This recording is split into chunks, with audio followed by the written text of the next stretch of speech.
Welcome, all you creatures of the night and late night prowlers. This is the latest podcast episode in gore and guts, slasher, screams, and squeals, the paranormal, and the fucking supernatural. Talking about all the films which conjure up your nightmares. This is It Records. I'm Matt Johnson. And I'm Peter Hansen. And this week, we watched the 1985 cult classic, Fright Night, directed by Tom Holland.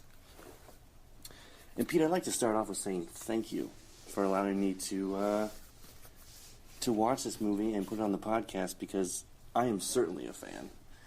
I don't know if this is your favorite genre of the horror, but I enjoy the reflexive horror film, if you will. I would say vampire films in general have really, lost in the last few decades. And this is one that's nice that it kind of reminds us that there's still good vampire movies out there. Yeah, I definitely agree. Because it's sort of a dying breed of a horror monster, I guess. And it's nice to see that one can be so successful and so popular still to this day. But for the viewer, I'll just break right into it. If you haven't seen Fright Night, which I recommend you do, here's just a basic outline of the film. We have Charlie Brewster, a young teenage horror fan. He believes his next-door neighbor, Jerry Dandridge, is a vampire. Belief is strengthened with a mysterious death of girls are reported. Dandridge confronts Charlie in his own bedroom one night and tries to kill him. Charlie concludes that the monster must be destroyed, but since nobody believes him, he enlists the help of Peter Vincent, the vampire killer from his favorite horror TV show. And there you have Fright Night. Have I ever told you my theory about Peters in movies? Of what? My theory of, characters named Peter in movies? No, but I'd love to hear. Okay, so in pretty much every movie that I've seen with a Peter in it, he is a total douchebag. Yeah. Could he name some? Peter Pettigrew from Harry Potter. Yeah. Stinky Pete from Toy Story 2. Okay. Those are the ones that come to mind right now, but I'd always, whenever I hear, someone's like Peter, and then they're just being an asshole, and it's a lot of times, it is in horror movies, too. Wow. I never made that connection before. Maybe the name Peter is synonymous with being a douchebag, so, I mean, it makes sense. I'm not going to disagree. Yeah. All right. So with that in mind, looking into Fright Night and why we really decided to choose it. For me, in college, I actually did a presentation on Fright Night, basically for my love of it and of vampire films in general. But really what stuck out to me with this film is why I wanted to watch it, Pete. Is basically I want to talk about the vampire lore, basically what is traditional, what we've seen in literature, and what do we see in past film, and then leading up to this movie. The timeliness of it, really, 1985 vampire movies were non-existent, on their way out, if you will, and this one came out and had relative success. And then the reflexiveness of the genre, the consciousness of the genre, and the timing of it. A whole decade before Scream came out, which was meta for the horror genre. Those are the main key significances for me of why this was an impressive horror film, and I'm going to talk to those as we go into the film. Man, you're really dissecting the shit out of it. I'm sorry. I love the film. I've done a presentation, as I said. But would you agree on any of those? Or No, I think I like where you're going with this, and I'm definitely pretty shocked. All right. Okay, then. With that, would you like to just launch right into Act 1 of Fright Night? Yeah, let's tackle this bad boy. All right. Well, from scene 1, opening scene, I'm hooked. It's the long panning shots and the foggy atmosphere of the suburban neighborhood, and you hear sort of an encounter between, seems like a young female, and a monstrous man of some sort, but you don't see it. And it just leads up all the way until you see that it's the TV. It's Fright Night. That Peter I'm sorry, not Peter. Charlie. Charlie is watching. And from then I was hooked that it's definitely going to, this movie, it's not going to be what it seems. It's not meant to be lurking in the shadows. It's very aware of itself. It knows what it's doing, and it wants you to be there going along for this ride. Yeah, it's a very fun movie. Yeah. Right off the bat. Mm-hmm. And something that I liked about it from the beginning is that it kind of has, like, the nostalgia feel right away. Like, Oh, I love that, yeah. Yeah, even, like, probably back then, like, even though if it was a fresh movie in the 80s, it probably still felt nostalgia because, like, I feel like horror fans, like, oh, they love staying up late and watching these, like, shitty horror movies, like, with these midnight hosts or, like a evil Elvira or something like that. Mm-hmm. Yeah, and I definitely felt that nostalgia going into it, and I watched it in 2015. So I was getting it too. Was that your first? Was their first viewing last year? No, that was for the presentation. But oh, gotcha. Yeah, and then in 2016 for this podcast, and then earlier when I was in high school. So a total of 3 viewings of Fright Night for me. Moving forward, I guess into the film, besides the first opening sequence. I do like that the plot gets going right away. I mean, you see Charlie up in his room with Amy, his girlfriend. No time. No time. I mean, they are in the act of some sort of sexual activity, and she's ready to make the next move, and he looks out the window, and you see a man moving a coffin next door. So immediately, there's the catalyst. I marked 5 minutes into the movie. Just under 5 minutes, that's already occurring, that we see that something's afoot next door. With Chris Sarandon being one of them. Yeah. Did you know that Susan Sarandon, that was her husband, and even to this day she kept his, which I thought was weird, that she kept his name even though they're divorced now. No, I didn't know that. I saw the name, and I guess I saw the connection, but I didn't look any deeper into it. That's interesting. Yeah, she got famous because she went on, Chris Sarandon had like an acting gig, and she went for the casting of it, and then she impressed somebody, so she got parts later on because of that. Wow, how about that? The more you know. Fright Night, learning about Susan Sarandon. All right. 6 degrees of separation. Making our way back. We'll start a new game on our podcast. 6 degrees of Susan Sarandon. I'm sure that will not catch on. It would last like 2 episodes. Yeah. Okay. Into Act 1 in my pamphlet of notes that I've conjured up. What we see really in Act 1, if I can go into all the vampire lore that I mean, it really hits on all of the tropes that a vampire film will in the Act 1. In the first really opening sequence is the coffin next door. The guy carrying the coffin is sort of seen as the apprentice of the vampire, and then you see the POV cam of what I could only assume to be Jerry Dandridge turning into a bat and flying around Charlie's house. Correct? Oh, yeah. Correct? Yes, I agree. And you get the Gothic architecture of the house. Compared to the whole suburban neighborhood, it's kind of really ominous and pointed archways with the stained glass windows, the cobwebs. So it kind of paints that picture that something's off here, and we'll learn that it's a vampire later on.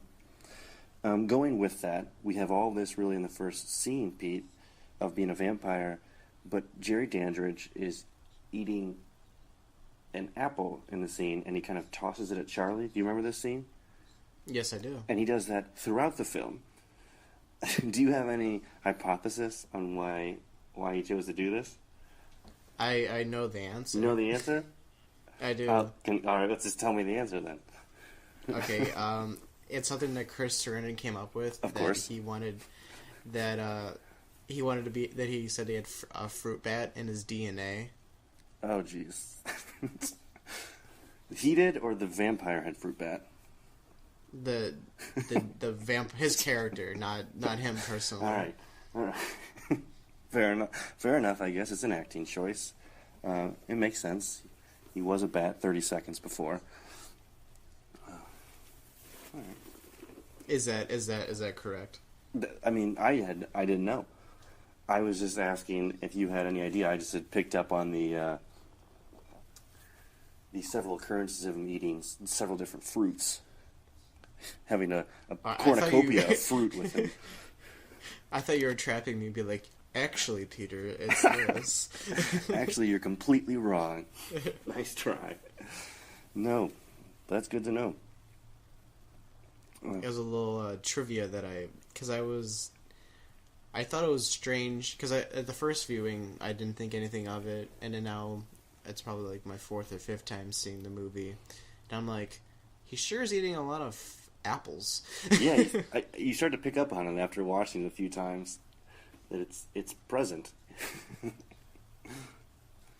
he like never finishes it either. He always like, yeah, but he eats the core though, which is interesting. Yeah. So something I wanted a little sidebar with his Chris Sarandon's little sidekick. What do you call a vampire's like little slave? Isn't there like a name for them? I couldn't think of a name. I don't know of a name. I usually just call it a slave, or sort of like a vampire's apprentice sort of a thing. But it's definitely under some hypnotic trance, and it's definitely in every vampire movie or literature you could think of, starting with Dracula. Yeah. And Nosferatu, for that matter. It's just a trope of it. And really, there's two in this film with whatever that man was who lived with Jerry Dandridge, whatever he was, he melts away into acid later on in the film. But then also... Oh, yeah. Yeah, I don't know what he was. He kind of was... Was he like a robot? Like, I don't know. I don't know. He was a zombie because he got shot and came back to life. Then he kind of melted away after the cross hit him. I'm not really sure, but he was definitely an apprentice type to Jerry Dandridge. And then the second death that was very confusing was, well, I guess I'm going to go into spoilers here. No, go ahead. Evil Ed, how he like turned into like a wolf, and I'm just like, wait, he's a vampire. What's fucking going on here? Yeah, that got me too.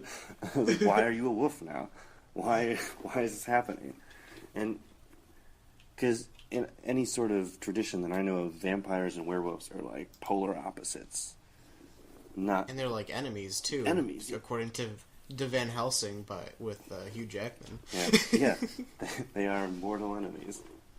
And speaking of Van Helsing, the parallel of Peter Vincent and Van Helsing is definitely a hit on the whole vampire tradition, hitting... Oh, it's very apparent. Yeah, that was like not subtle. It was Peter Cushing in all of those vampire movies that he did. Mm-hmm. Or Vincent Price. Pick your favorite. And I do have one of his lines that I wrote down that I think sums up the entire movie. Peter Vincent says this when Charlie confronts him for the first time to help him with the vampire, and he says, "Your generation doesn't want to watch vampires. All you want is demented madman running around in ski masks hacking up young virgins." Oh yeah, I love that line. I think that's the perfect line. It's a great line, but it also gets to my point of really the consciousness of the genre at the time, and how vampire films were not in. They were too slow. When this was around the time that Friday the 13th was out. It came out like a year earlier, 2 years earlier. Nightmare on Elm Street was out. Halloween was out. The slasher film was prevalent. Friday the 13th and Halloween were at their like third or fourth sequel at that point. Yeah, so that's the big genre at the time. It's the gore and guts, fast paced, and then nobody wants to sit around and watch a slow paced, brooding vampire film. And I think being conscious of that really is what makes this film sort of work, and it's reflexive and funny because of that. And that was the line that sums it up. I guess it also explains his name because Peter Cushing and Vincent Price, and his name is Peter Vincent. Mm-hmm. Yeah, I guess it's an easy thing, but I didn't really think of it until now. Yeah. Boom. Dropping knowledge.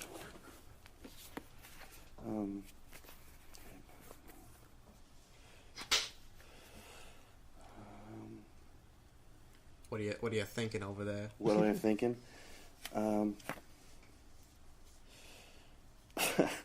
Oh, I guess just hitting back on my whole vampire traditions, and I mean, in Act 2, Eddie, Evil Ed, if we will, basically hits every single stereotypical way to stop a vampire in the film.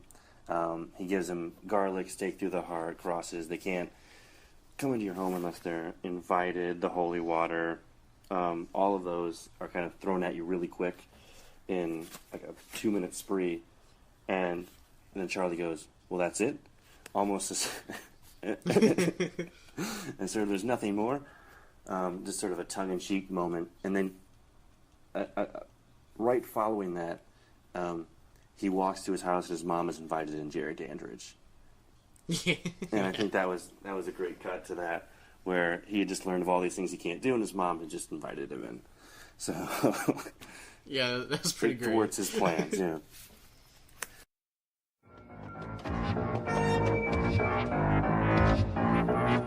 Evil! Evil! Evil! And to what do I owe this dubious pleasure? The vampire knows I know about him. Or at least he will when he wakes up tonight. What are you talking about? I have a vampire living next door to me, and he's gonna kill me if I don't protect myself. What? Come on, Evil, I haven't got time to explain. Just tell me what to do to protect myself. Very funny, Brewster. Evil, please, I'm not kidding. Just tell me what to do. Don't call me evil anymore. Why should I help you anyway? Look, I've got $8. You help me, and it's yours. Well, far be it from me to turn down a fool's money. Now, where and when do you expect the vampire to attack? In my bedroom tonight.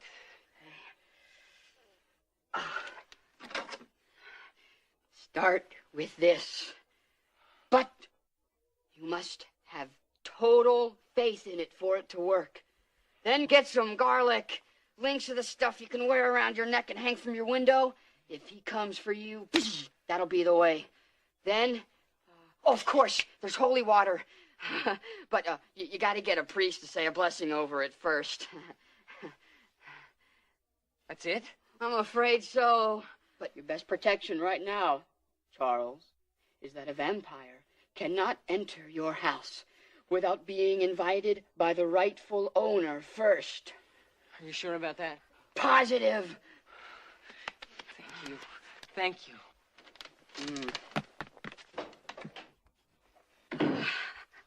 I think I want to see like another version to this movie where it like is Evil Ed's character's background, because he's like don't call me that. He's like so angry with the Brewster for like I don't know like what happened with their friendship. I mean, you kind of see it a little more in like the remake. Yeah. But in this one, it's just like right away, it's just like almost animosity for each other for like no apparent reason. Yeah, that's true. There really was a lot of angst between them, and we were kind of portrayed as supposed to be best friends. I really don't know what the underlying problem was there. Like when he, I don't know, spilled all his food over himself, and then Evil, it's like, you're so cool, Brewster. Oh, Evil Ed killed it. He was totally into his role, and loved Evil Ed. The first time I watched the movie, I couldn't handle how ridiculous his character was. But then you slowly grow to love Evil Ed. Yeah, and then I fucking love him because he's just like one of the most ridiculous like side characters I've ever seen. Yeah, he's totally off the wall bananas compared to like Charlie's attitude. Like it's like Abbott and Costello almost. Yeah, like, on crack. That's a perfect analogy. Well, since you brought Evil Ed up,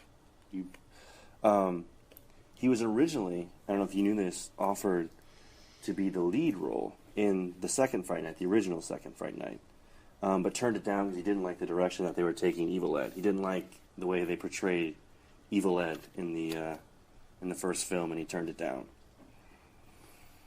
Interesting. So he just did not like his character at all? No, didn't really enjoy the film or his character, and he was supposed to be a bigger part in the second one. Because you hear his laugh at the very end of this movie. Like, it's his cackle, and then it goes to credits. Yeah, because I've never seen part 2, so I was kind of thinking, I was like, oh, I wonder if they kind of bring that back into fruition, but I guess not. He's supposed to be like the focal point of Fright Night 2, part 2. But I guess here's a time to drop some trivia on some history of Fright Night.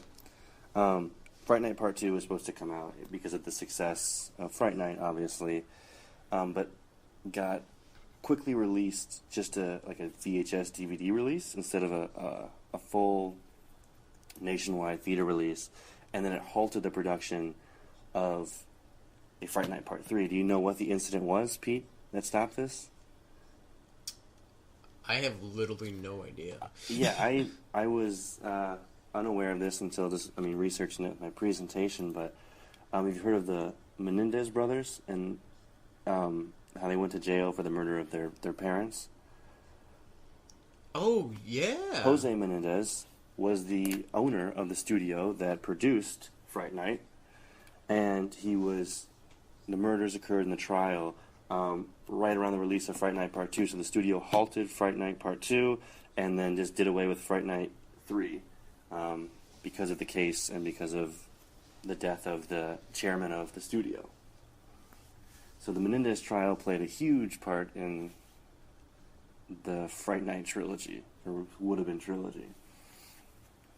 That's pretty a way to stop a series, I would say, is a fucking murder. Yeah, I would say so too. I was like, what? Oh my gosh. One of the most interesting ways for a sequel to not pan out is probably Grizzly 2. Mm-hmm. I would say read up on that. Grizzly 2, because George Clooney, Charlie Sheen, and Laura Dern were supposed to be in that movie, and they shot it, but that movie is fucking bananas, and the story behind of how it was made is more interesting than the movie itself. All right, Grizzly 2, making a note. Check out why it did not get made. Like, even think about it, I can't even stop laughing because it's fucking crazy. All right. But back to Fright Night. Back to the Fright Night. One thing that I want to point out with this film and how it was conscious of itself, I keep saying that, being redundant, but the way they portray vampires, you'll see them in various types of films as either like the aristocrat, the sex symbol, which does happen with Jerry Dandridge here, especially in that beautifully choreographed nightclub scene, Pete. He is a sex symbol, no question, no debate, and he has that sort of like high class look to him, which a vampire does. But also, they flip it to they have the all that makeup that makes them look like monsters almost, like from Dusk Till Dawn type vampires. So they go complete 180 and hit every sort of depiction of what a vampire is with this film, and I think that adds to their whole idea of being very aware of the vampire genre. Which, going along with that tidbit about the movie, when Evil Ed turned into the werewolf, it took 18 hours to do that makeup for those scenes. And on top of that, when they did the saliva that was drooling out of his mouth, The costume people used an adhesive on accident. Didn't know. And, and it glued his lips shut. So he was unable to breathe underneath that wolf costume and makeup. Oh, God. He's fine. He's good now. He's still kicking. He's still kicking Evil Ed, but at the time, wasn't too funny. Let's see. What's your favorite Evil Ed line? Oh, my favorite? I don't know. I probably wrote something down in my notes here. I got to peruse, but all of them? Can I say all of them? All the above? This all 10 minutes that he's in the movie for, maybe a little more than that. Yeah. Well, do you have one? I don't remember the line specifically, but the one that he's like, "Oh, let me in, Peter," because he's like knocking on the door, and then he's just like, "Oh, you're gonna be sorry now," and like he's like pretending to cry, and then he's like attacked him, and then he got that burned cross. Oh, great scene. Yeah, I just thought that was pretty sweet. He's like, "The master's gonna get you now." Oh. That's good. Well, what scene is the most 80s to you in this movie? Is it the dance? Is it the dance club? It's gotta be the dance scene. That one, it goes on like forever, and with no talking, and him and Amy just dancing away to, I feel like, 2 full songs. I feel like it was the extent of 2 full songs. Just Which, just 2 really long club mixes in the 80s. yeah, and their bright colors and popped collars. Oh, it was great. No, but I think that was a great time to showcase the sort of hypnotic trances that Jerry Danders was putting on people, because that was when he lured Amy away and she was under his spell. Yeah, it was so weird, like, how entranced she was with him, like, right away. She's like, ooh, like... Yeah. And then she's, like, supposed to be, like, 16 or some shit. Yeah. And he looks on the upside of 30. I mean, he's probably pushing close to 40 in this movie, I feel like. I'm pretty sure he is, because I saw a movie of him recently. I watched The Sentinel. Have you ever seen that movie? No, I haven't. Yeah, Chris Sarandon's in that movie, and he is way more attractive in this movie Really? than he is in The Sentinel. And The Sentinel's from, like, late 70s. Okay. Maybe it's that 70s porn stash he's rocking that draws me away. That's what did it for you? Yeah, where in this one, he's just, like... He's suave. A little more, he's a little more cleaned up and a little better looking. Yeah. He's very polished in this one, except when he turns into a ravenous monster. But I digress. When he's trying to kill... He's like, just forget about me. And then he stabs him with a fucking pencil. Mm-hmm. There was a good illustration of foreshadowing there is when Amy's picture goes out the window and gets staked, if I can use that phrase, on the picket fence. Basically showcasing that later on, she's gonna be a vampire. Dun, dun, dun. That's when I turned off the movie and I said, I'm done. No, I finished. Going with that, I guess we've summed up a lot of the plot and given it some history, but so we'll go into the production side of it, if you don't mind, Pete. Let's do it. Cool. Would you like to take a guess? What do you think the budget was for this film in 1985? So adjust for inflation. I know you can do that mental math in your head. Yeah. I think I know how much was spent on special effects because I think I read that special effect. I'm sure it was a lot. The little trivia. I think it was $1 million spent. It was like the first horror movie to spend $1 million on special effects. Sure, yeah. So I think, I don't know, I'm going to say around $6 million overall budget, not adjusted for, Not adjusted? Okay. Yeah. You're pretty close, actually. $7 million budget. So with that inflation adjusted, you probably nailed it. Was $7 million, and it grossed just under $25 million. So you could see why they were in production for a few sequels coming up. Yeah, they definitely made enough money to fund those. Yeah.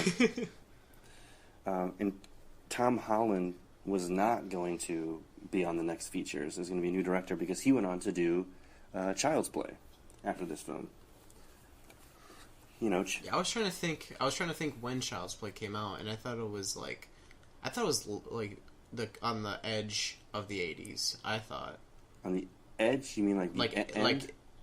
Like 88, 89 is what I thought. Yeah, that would work out because this was 85, and he decided not to do the sequels and to do Child's Play. And if I had to guess, I would it came out in 88. So yeah, you're right. Nailed it, Pete. Yeah, little mental math right there. Mm-hmm. I know he's interested in doing another Fright Night, which would be interesting. Yeah, I know. I've heard that as well because he didn't hate the remake, which we can get into. I thought it was a good remake with Colin Farrell. I really liked that remake. I thought it was a really good remake, and he didn't hate it, but he said he would have done it differently. So I would have loved to see, maybe not a remake again of Fright Night, but like Fright Night Part 2. Well, they did a Fright Night Part 2 remake, but just a different Fright Night. I think that'd be good. I just hope he hasn't made a good movie in a while. I'm shitting on Tom Holland right now, where his last good movie. Ooh, I'm looking at his filmography. It's not looking good. Yeah, it's been a rough few years since Fright Night and Child's Play. Like, I mean, maybe some people would be like, "Oh, Thinner," or the couple episodes of Langoliers, or whatever the hell that crap by Stephen King is, however you pronounce it. I know it doesn't hold up, is what I've heard. Yeah, I've heard similar. Never seen it. Yeah. Well, here's another tidbit, real quick, into the sequels and remakes we were talking about. Sarandon was actually in the remake, and he was offered to play Jerry Dandridge again, but he turned it down. And oh man, if he played him again, that would have been so great. It would have been fantastic. Even though Colin Farrell was pretty great as that character, it would have been nice seeing him again. Yeah. Just like, oh man, that would have been so great. 30 years older. But apparently Colin Farrell was a huge fan, is what I heard, and like was really excited to see Jerry. Not Jerry. His name's not Jerry Dandridge. Is it Chris Sarandon? Is that his name? Yeah, that's yeah. I was a huge fan and was like, loved to see him on set. And he actually was in the movie, and he was the first death by Colin Farrell in the film. So okay, I remember reading that fact when I was like, because I watched the movie with one of my friends, and we were just like, wow, this movie's actually pretty good. And I thought, because I couldn't recognize him, so I thought he was the guy he killed while driving the car. I know we're jumping to different Fright Night now. We're doing different movies. Yeah. But I thought it was that guy, but yeah. He definitely killed someone else before that. And that was the original Jerry Dandridge. Oh, something I want to bring up. Yeah. You know that, like, the first attractive girl you see, and then, like, the Brewster checks out her ass? And isn't that fucking Helen Hunt? Is it? No. I swear to God, it looks exactly like her. Helen Hunt is in Fright Night? I mean, I tried looking it up, and she's not credited at all. I couldn't find out, like, hooker or, like, you know, attractive blonde girl. But, like, it literally looked like a young Helen Hunt. Or, I mean, I was trying to figure out who else it would be. No, I'll pay attention to that next time. I hadn't even thought of that. I'll look at I just want to, like, send you a picture right now. Yeah, screenshot, yeah. Yeah, of that, like... I was just like, wait, who is that? That'd be good to figure out. So okay. Oh, go ahead. What the heck?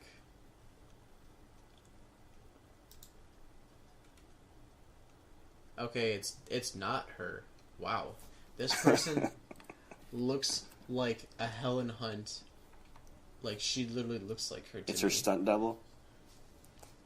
It's played by Heidi Sorensen, who I literally have no idea who that is. Sorensen. My apologies. Oh, you're fine. But yeah, they just like show her butt, and then I'm just like, what's going on here? That looks like Helen Hunt's butt. Is that what you were thinking, Pete? No, it just looked like her to me. Like I'll freaking text this to you right now because it's like ridiculous how much it looks like her. Sure, yeah. I'll check it out. Yeah, it's gonna be I'm just gonna take a picture of it because it's just gonna be faster. All right, Pete. I think we're about rounding up this episode of It Records.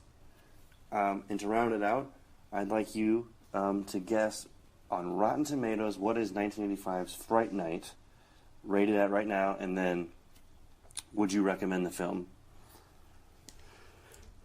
I'm pretty sure.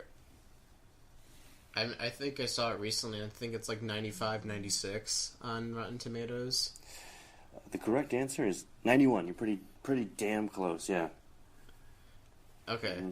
Yeah, I mean, I definitely recommend this movie because it's just like, I feel like we had a little hard time trying to explain this movie because it's just a really fun vampire movie, and that's really what it is. Yeah, essentially that's what it is. I mean, I recommend it as well. I mean, I think I said that already, but it's a vampire film when they were going out, so they put like everything that you know about vampires into it.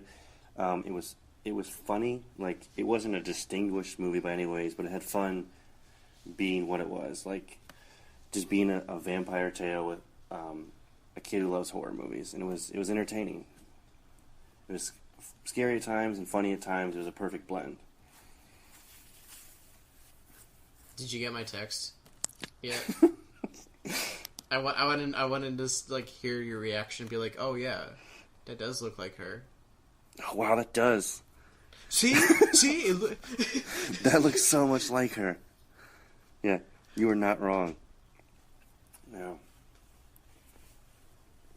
And then I was like, that's gotta be her. I was like, why isn't she? I was like, she became so famous and didn't even credit her? That's crazy.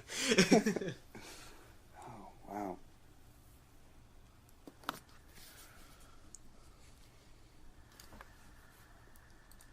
All right. So, you want to hear her background information to end the episode? What's that? You want to hear her? So I'm on the Fright Night Wikipedia page, but like, you know, Yeah. but like, you know, like it's for like Fright Night. Mm-hmm. So Cheryl Lane is only a minor character from Fright Night to appear in the video game adaptation. That's weird. She's the only one? The only minor character, yeah. That's a weird stat. A character called Doris is used in a similar way in the remake. The character seems to be a combination of the hooker and teenage victim from the original. Charlie is shown staring at her glutes while walking home early in the film. Later, she is seen wearing a turquoise dress while falling victim to Cherry Dunderidge. Doris also has blonde hair and is described as a stripper by Amy Peterson. Wow. How about that? Makes it to the video game.